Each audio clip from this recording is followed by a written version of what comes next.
प्रजा धर्मपरा रामे शासति नानृता सर्वे लक्षण संपन्नाः सर्वे धर्मपरायणाः।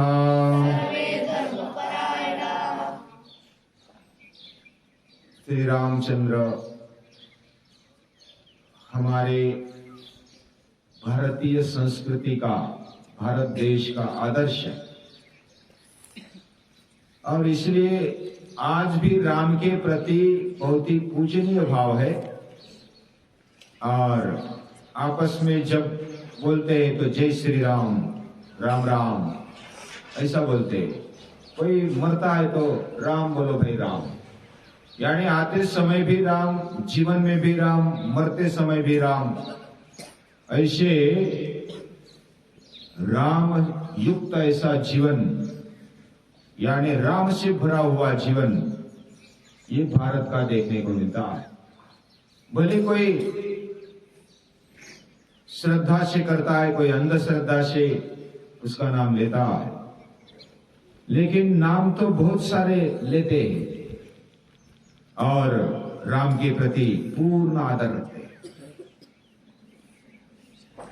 आज भी केवल भारत में ही नहीं, दुनिया में भी श्री राम को, श्री राम के चरित्र को, उसके जीवन को, उसके विचारों को मानने वाले बहुत सारे लोग हैं। मुस्लिम देश भी,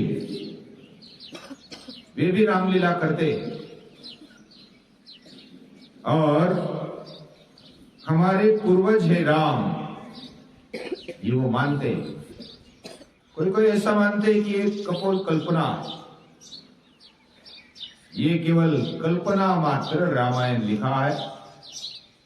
राम का, लक्ष्मण का, सीता का, भरत का चरित्र कल्पना की हुई, लेकिन ये इतिहास है। अभी ये विज्ञान वाले भी प्रमाणित कर चुके हैं, कोर्ट ने भी इसको सिद्ध कर दिया है कि राम का जन्म अयोध्या में हुआ और उनकी जन्मभूमि अयोध्या में है। वो भारत में जन्मे और भारत में जीवन बिताया, अलग अलग जगह पर गए, कौन से स्थान पर कब गए, उसका तिथि वाइज निरीक्षण और परीक्षण किया गया। और आज भी श्री राम का शासन जहां होता है, मन में ही सही, लेकिन वो आदर्श मानते। श्री राम धर्मपरायण, कर्तव्य दक्ष और रावण को मारते भी। और एक ऐसा भी ले सकते हैं कि हमारे जीवन से पशु वृत्ति को मारना, ये रावण को मारने जैसा। रावण बहुत पढ़ा लिखा, शक्तिशाली और भक्ति युक्त जीवन जीता है, लेकिन इतना सब होने पर भी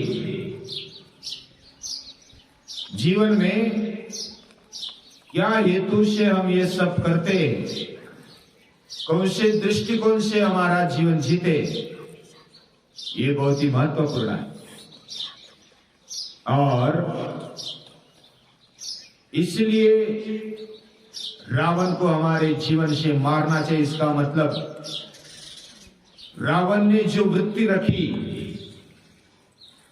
वह सभी के हित के लिए नहीं है। जो वृत्ति, जो स्वभाव, जो हेतु, जो दृष्टिकोण हम जीवन में रखते हैं, क्या मेरे साथ साथ मेरे कुटुंब के, मेरे देश के, मेरे संस्कृति के, पूरी दुनिया के हित में वो विचार है, वो आचरण है, तो फिर हम राम की वृत्ति से जीते। क्या हम इतना विचार करते हैं? अगर करते हैं तो हम श्री राम की वृत्ति वाले। अगर हम केवल अपना ही विचार करते केवल भोग के बारे में ही सोचते हैं, केवल मौज मजा करने के बारे में ही सोचते हैं और शक्ति से उन्मत्त हो जाते हैं, अहंकार से भर जाते हैं और हमारी कामनाएं वासनाएं हम जो जिधर खींचती उधर ले जाते, उधर चले जाते। ऐसे अगर है तो हम रावण वृत्ति वाले। ये बहुत ही स्पष्टता से महर्षि वाल्मीकि कहना चाहते हैं। अलग अलग प्रकार के रामायण लिखे गए।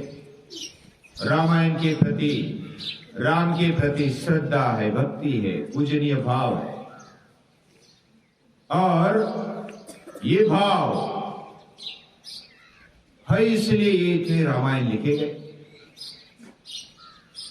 किसको प्रमाण माना जाए? कौन से रामायण को प्रमाण माना जाए? बहुत सारे, सैकड़ों रामायण। सैकड़ों रामायण में से वाल्मीकि रामायण ये अधिकृत माना जाता है। और कोई कोई ऐसा बोलते युद्ध कांड के बाद रामायण कथा समाप्त हो जाती है, यानी रावण को मारकर राम आ गए, राज्याभिषेक हुआ, फिर बहुत ही आनंद से और बहुत सालों तक शासन किया। और वो शासन भी कैसा किया ये भी वर्णन है युद्ध कांड के अंत में। फिर कोई ऐसा बोलते हैं कि इधर तक कथा समाप्त हो गई, बहुत सालों तक अच्छा राज्य किया, बहुत सुख से रह गए और बहुत सारी कथाएं ऐसी समाप्त होती है। कथा में दुख या तो कोई समस्याएं आती है, समस्या का निवारण कर दिया, वो आनंद से रहने लगे, खाए पिए और आनंद से रहने लगे, प्रजा भी आनंद से रहने लगी, हो गई कथा समाप्त। तो इस प्रकार कथा का अंत हो गया, रामायण समाप्त हो गया, ऐसा किसी का मानना है। और उत्तरकांड बाद में किसी ने लिखा और वो रामायण में घुसाड़ दिया, ऐसा किसी का कहना है। अभी इसके बारे में मैंने इतना अभ्यास नहीं किया है, लेकिन जो भी अभ्यास हुआ है, रामायण को अधिकृत मानने में कोई हर्ज नहीं है, ऐसा मुझे लगता है। जो वाल्मीकि रामायण है वो अधिकृत है, वो इतिहास है। और उत्तरकांड कैसे लिखा गया, किसने लिखा, ये भी मैंने इतना अभ्यास नहीं किया। लेकिन जितना भी अभ्यास किया है, अगर वाल्मीकि रामायण में वो उत्तरकांड है तो है, उसको स्वीकार कर लेना चाहिए।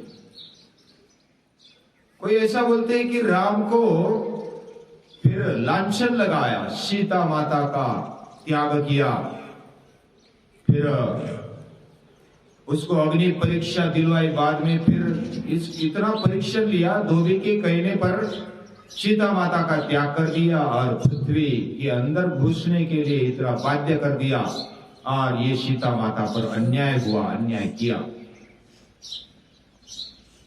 ऐसा कोई कोई मानते हैं और वो वाद विवाद भी करते हैं।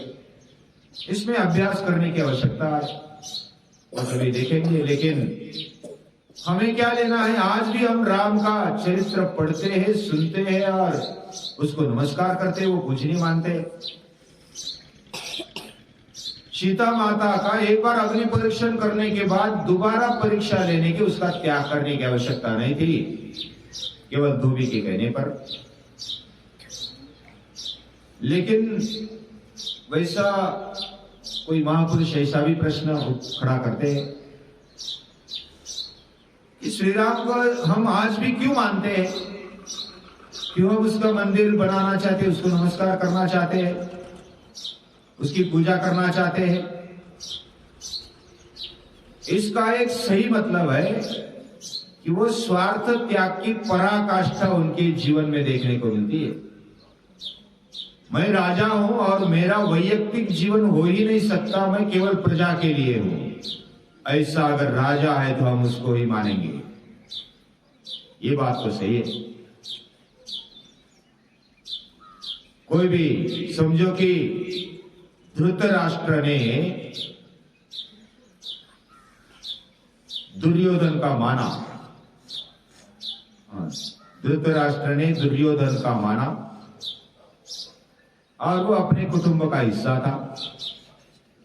उसके स्वार्थ के लिए, उसके सुख के लिए धृतराष्ट्र ने बहुत सारे कपट किए, बहुत सारे कारस्तान किए। क्या हम उसको अच्छा मानते? उसको अगर मार भी डालता धृतराष्ट्र। कर्मन कुछ पूछना चाहता है। पराकाष्ठा मतलब क्या? पराकाष्ठा यानी कि अंतिम उसकी जो शक्ति, उधर तक कष्ट करना, उधर तक मेहनत करते हुए जाना, उसको पराकाष्ठा बोलते हैं। और निसर्ग भी कुछ पूछना और चाहता ये है। जो रामायण नाम जो है उसका मीनिंग क्या है? हाँ, राम अयन, अयन यानी जाना, या यानी जाना। जैसा उत्तरायण, उत्तर की ओर सूर्य का जाना, दक्षिणायन, दक्षिण की ओर सूर्य का जाना, ये अयन बोलते हैं, उसका जाना, या तो उसका गमन, ऐसा भी बोल सकते हैं। और रामायण, राम का जो चरित्र है, उसका जीवन है, उसका प्रवास, उसका आना जाना, ये सब उसमें आ जाता है रामायण। तो राम का चरित्र ये हम आज याद करते हैं। राम ने अपने स्वार्थ के लिए, अपने कुटुंब के लिए ज्यादा नहीं सोचा। किसके सामने? कर्तव्य दक्षता के सामने, कर्तव्य परायणता के सामने उन्होंने उसका त्याग कर दिया। आज समझो माननीय प्रधानमंत्री और उनके कुटुंबीय देखेंगे तो कोई छोटे मोटे काम कर लेते हैं, कोई चाय बेचते, कोई पेपर बेचते, और उनकी धन संपत्ति देखी जाए तो बहुत ही मामूली। अपनी माता भी रिक्शा में जाती है, रिक्शा से चले जाती है घर में, इतनी उम्र है। हम उसको मानते, प्रधानमंत्री को क्यों मानते हैं? वह अपनी कर्तव्य परायणता में कोई भी कसूर नहीं करते, और इसलिए आज पूरी दुनिया मानती है माननीय नरेंद्र मोदी को। ये तो हमारे सामने आज वो कुटुंब के लिए, अगर कोई व्यक्ति के लिए, ये ले लो, आपको एक एजेंसी देते किसी कंपनी की, किसी का ये देते, वो देते, अधिकार देते, ऐसा कुछ भी नहीं किया। वो भी खुद बहुत ही मेहनत से आगे चले गए, चाय बेचते बेचते आगे चले गए। इतना कष्टदायक जीवन होने के बावजूद भी संन्यस्त जीवन जो जीता है, जो त्यागमय जीवन जीता है, वही राजा बनने के लिए लायक है, योग्य है, श्रेष्ठ है। ऐसी हमारी भारतीय संस्कृति कहती है। इसमें फिर सीता का त्याग भी हो तो राम का महत्व उसमें और बढ़ता है। सीता पर अन्याय किया ऐसा कोई बोलते हैं, अभी ये चर्चा थोड़ी बाद में लेंगे। लेकिन सीता खुद नहीं बोलती मुझ पर अन्याय किया। अर्चिस कुछ पूछना चाहता? जब पूरा रामायण खत्म हो जाता है तो हनुमान क्या करते हैं? वो भी आएगा आगे। रामायण खत्म होने के बाद हनुमान क्या करते हैं? तो हनुमान तो वैसे राम के पीछे आने के लिए वो उत्सुक होते हैं कि मैं भी मेरा जीवन समाप्त कर दूं। वो विस्तार से आएगा, लेकिन श्री राम बोलते हैं कि तुझे रुकना है। विभीषण भी आते हैं पीछे पीछे, लेकिन विभीषण को भी बोलते हैं कि तुझे रुकना है। जिसके पीछे बड़ा काम है उसने अपना जीवन पैसा ही नहीं गवा देना चाहिए। हमारा काम अभी खत्म हो गया, हमारा कार्य भी खत्म हो गया, हम जाते आगे, लेकिन आपको पीछे ठहरना चाहिए। और इसलिए राम के आग्रह के कारण हनुमान फिर वो राम का काम के लिए ठहरते।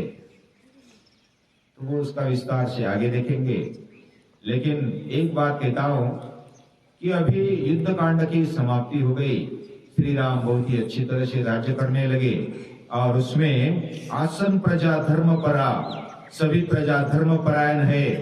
राम के शासन में कोई भी झूठ नहीं बोलता है, और सभी लक्षण से युक्त है। सर्वे लक्षण संपन्ना सर्वे धर्म परायणा, सब अपने कर्तव्य कर्म में, धर्म में परायण। ऐसे लोगों का राम राज्य में, यानी एक भी ऐसा व्यक्ति नहीं था वो झूठ बोलता था, एक भी ऐसा व्यक्ति नहीं था वो चोरी करता था, फोकट का लेता था। सब धर्म परायण थे, सभी लक्षण से सद्गुणों से युक्त ऐसे, उत्तम गुणों से युक्त ऐसे व्यक्ति थे, सभी लोग थे। इतना सब होना ये कोई ऐसे ही वो बन गए ऐसा नहीं है, उनकी मेहनत है। वशिष्ठ ऋषि की मेहनत है, श्री राम की मेहनत है, बहुत सारे लोगों की मेहनत उसके पीछे। और कोई भी टॉप पर जब राज्य रहता है तो सबकी मेहनत होती है, लगभग मेजॉरिटी की मेहनत होती है। ऐसी मेहनत हमें करनी चाहिए और श्री राम को नमस्कार करते हुए आगे बढ़ना चाहिए।